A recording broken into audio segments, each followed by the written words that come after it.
कि सत्ता, संख्या, ताकत के दम पर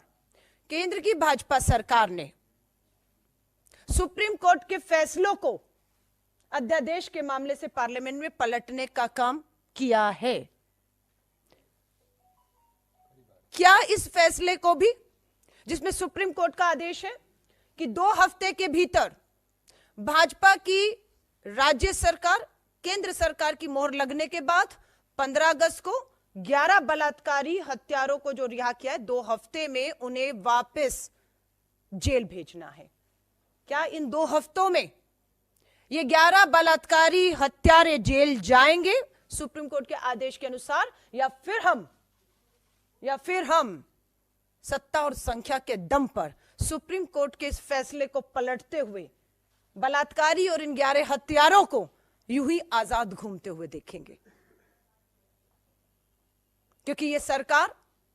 ने जब इन्हें रिहा किया, तो याद रखिएगा 15 अगस्त 2022 को जब रिहा किया, तब गुजरात का चुनाव सर पर खड़ा था।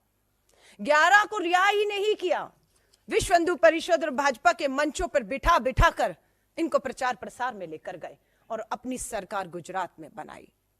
आज 2024 के चुनाव है, उससे पहले यह महत्वपूर्ण फैसला आया है। अब क्या 2024 में से पहले ये जेल जाएंगे इसी महीने, जो 2 हफ्ते का समय सुप्रीम कोर्ट ने दिया है, या अध्यादेश लाके सत्ता और संख्या के दम पर इस फैसले को पलटकर 24 में ये फिर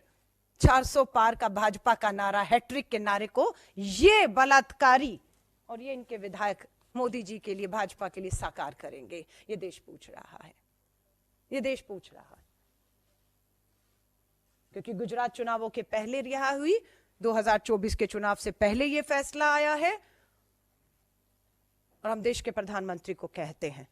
आइए देश के सामने, 10 साल हो गए आपके जुमले, आपके नारे हकीकत से कोसों दूर हैं। आपको बताया अपराधियों के साथ सरकार कहां खड़ी है। हरियाणा में बार बार एक बलात्कार के दोषी उम्र कैद में उन्हें आप बार बार बेल देते हैं। ब्रजभूषण की एफआईआर, गिरफ्तारी नहीं होती, न्याय नहीं मिलता है। मणिपुर की बेटियां यहां पर आपकी दिल्ली की दहलीज पर, जंतर मंतर पर अपना सर पटक पटक कर चली गई, उनके लिए भी एफआईआर और कानूनी कार्रवाई सरकार करे, सुप्रीम कोर्ट को फटकार लगानी पड़ी। तब हरकत में आई केंद्र की और मणिपुर की सरकार, और आज भी केंद्र और गुजरात में भाजपा की सरकार और सुप्रीम कोर्ट का यह फैसला पूरी तरह से भाजपा को बेनकाब करता है। हम सुप्रीम कोर्ट का धन्यवाद करते हैं कि उन्होंने ऐसे समय पर,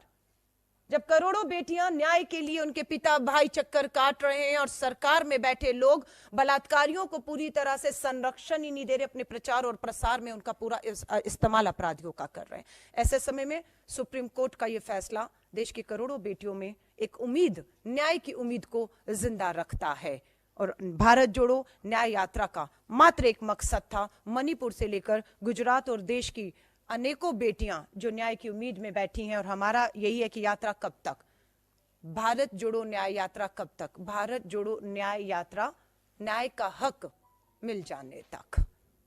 और ये लड़ाई लंबी है, उस लंबी लड़ाई के लिए 4000 किलोमीटर की यात्रा के बाद श्री राहुल गांधी जी अब 6713 किलोमीटर की, पहले दक्षिण से उत्तर और अब पूर्व से पश्चिम की यात्रा पे निकल रहे हैं, ताकि देश की करोड़ों बेटियां जो आज भी अन्याय के बीच में सत्ता के समर्थक इन अपराधियों का मुकाबला कर रही हैं। बिल्किस बानो के ये अपराधी दोषी 1 साल पहले 15 अगस्त 2022 को बाहर आए। आप सोचिए बिल्किस बानो और उन बेटियों पर क्या गुजरी होगी इस 1 साल में, कि आजादी का अमृत महोत्सव अपराधी बलात्कारी हत्यारों के लिए था, और बेटियों के लिए आजादी नहीं, गुलामी का जहर इस 1 साल में इन 11 बलात्कारियों की रिहा में इस 1 साल को उन बेटियों ने पिया है। उम्मीदें टूट रही थी कि नहीं होगा अब कुछ, कोई न्याय नहीं होगा, पर सुप्रीम का धन्यवाद कि उन्होंने हमारी बेटियों की, देश के अनेकों लोगों की उम्मीदों को जिंदा रखने का काम किया है। और हम पूरी वचनबद्धता के साथ इस लड़ाई को मजबूती के साथ, कानूनी तौर से कहें, हर तरीके से कहें, सामाजिक और राजनीतिक तौर से लड़ने के लिए भारतीय राष्ट्रीय कांग्रेस पूरी तरह मुस्तैदी से तैयार है।